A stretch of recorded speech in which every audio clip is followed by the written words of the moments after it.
Alors, tel que promis, voici un deuxième exemple comment utiliser le tableau de valeur pour trouver des solutions d'une inéquation sans faire de graphique, c'est-à-dire une méthode algébrique. Alors, la partie algébrique consiste à factoriser. Alors, au début de la section, on a vu comment faire ça, puis je vais simplement donner la réponse. Si on a 2x cube moins 5x carré moins 4x plus 3, puis si on factorise ça, on va obtenir l'expression suivante, qui est x moins 3 fois x plus 1 fois 2x moins 1. Alors ici, c'est encore plus gros que 0. Le fait de factoriser, ça ne change pas l'inégalité. Alors, je vais utiliser chacun des facteurs puis trouver sa solution. Puis ça va être les valeurs que je place dans les colonnes étroites. Donc, x moins 3, on a la solution plus 3. X moins 1, on a la solution moins 1. Puis, 2x moins 1, on a la solution 1 demi. Alors, ce que je vais faire, c'est que je vais les placer en ordre chronologique. Donc, ça veut dire que moins 1, c'est le plus petit des trois. 1 demi, c'est le deuxième. Et finalement, 3, c'est le dernier. Maintenant, je vais créer trois intervalles, ou en fait 4 autour de ça. L'intervalle complètement à gauche, on commence à négatif infini. Et on termine à moins 1. Puis puisque c'est une inégalité, on garde les crochets ouverts. Ensuite, le deuxième intervalle de moins 1 jusqu'à 1 demi, exclusivement. Prochain intervalle, 1 demi jusqu'à 3, exclusif. Et finalement, le dernier, un peu différent, jusqu'à plus infini, puisque ça continue pour toujours. Maintenant, je vais choisir une valeur de x dans chacun des intervalles. Ensuite, entre moins 1 et infini, je vais choisir négatif 2. Ensuite, entre moins 1 et 1 demi, je vais choisir 0. Ensuite, entre 1 demi et 3, je vais choisir 1. Puis, entre 3 et l'infini, je vais choisir 4. Alors, j'essaie toujours de choisir des valeurs les plus simples possibles. Maintenant, je vais indiquer mes facteurs. J'ai x moins 3, x plus 1, ensuite 2x moins 1. Alors, je vais substituer les valeurs de x que j'ai choisies dans chacun des facteurs. Alors, je commence avec moins 2. Alors, moins 2, moins 3, la réponse est négative. Là, tout ce qui m'intéresse, c'est positif, négatif. Alors, négatif.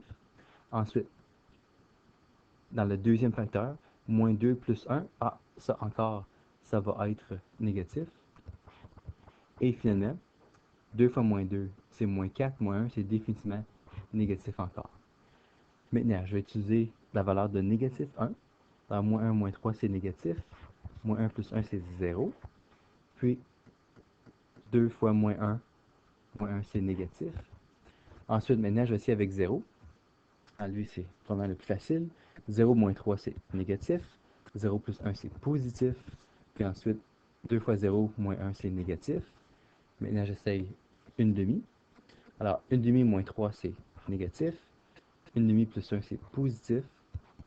2 fois 1 demi moins 1, c'est 0. Maintenant, avec 1 moins 3, c'est négatif. 1 plus 1, c'est positif.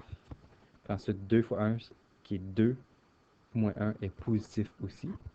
Avec 3, on obtient 0, positif, positif.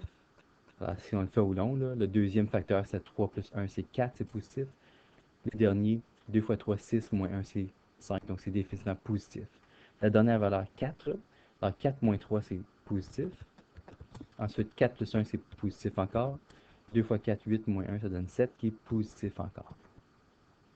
Alors, la prochaine étape, c'est de trouver le produit des facteurs. Faites attention aussi, parce que j'ai deux produits à trouver. Alors, je vais commencer par écrire x moins 3, ensuite x plus 1, ensuite 2x moins 1. Alors, je prends simplement les signes, positif ou négatif. Alors, je fais deux multiplications. Négatif fois négatif, c'est positif, deux signes pareils. Puis ensuite, le positif multiplié par le négatif, deux signes opposés, me donne négatif. Donc, négatif. Ici, ça me donne 0. Le prochain, négatif fois positif, c'est négatif. J'ai deux signes opposés. Puis ensuite, deux négatifs multipliés ensemble donne positif. N'oubliez pas, vous prenez la réponse, les deux premiers. Ici, c'est négatif. Puis ensuite, vous multipliez la réponse par le deuxième. Donc, je finis avec deux négatifs. C'est deux signes pareils. La réponse est positive.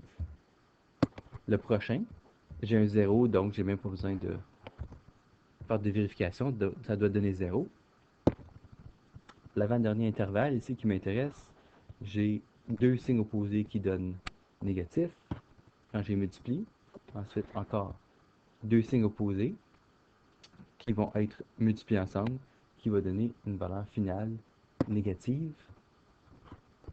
Ici, 0 fois 2 positifs, ça va être 0. Puis finalement, tout des positifs va donner positif. Alors, pour bien, on retourne à notre fonction originale. On veut que ce soit plus gros que 0. Donc, ça veut dire qu'il faut que la réponse soit positive pour être vraie. Alors, je regarde ici. Négatif, ça c'est faux. Ensuite, 0 c'est faux. Ici, c'est vrai. À cause c'est positif. Ensuite, le 0 c'est faux. Le négatif, c'est faux encore. Ici, encore faux. Et finalement, un dernier intervalle où c'est vrai que la réponse est plus grande que 0. Donc, on écrit la réponse finale. C'est 2x à la 3 moins 5 x carré moins 4x plus 3 est plus gros que 0. Ça arrive dans deux intervalles. Alors, le premier intervalle, c'est de moins 1 à 1 demi. Le deuxième intervalle, c'est de 3 jusqu'à plus infini. Là, au cas où vous ne l'avez pas vu, là, je vais l'encadrer. Là, où vous avez trouvé que le produit des facteurs avait le signe qui correspond à notre inégalité, on trouve la réponse en haut de la colonne. L'intervalle qui est écrit en haut, c'est notre réponse. Même chose ici, on peut voir que le dernier intervalle, le produit des facteurs, correspondait à l'inégalité, qui veut dire que c'est vrai. Donc la réponse est en haut ici. Donc on a juste les deux intervalles, moins 1 à 1 demi, exclusif, et 3 à plus infini. Alors j'espère que ça va vous aider à les faire par vous-même. C'est une bonne petite technique qui organise bien toute l'information qu'on a besoin pour faire une conclusion.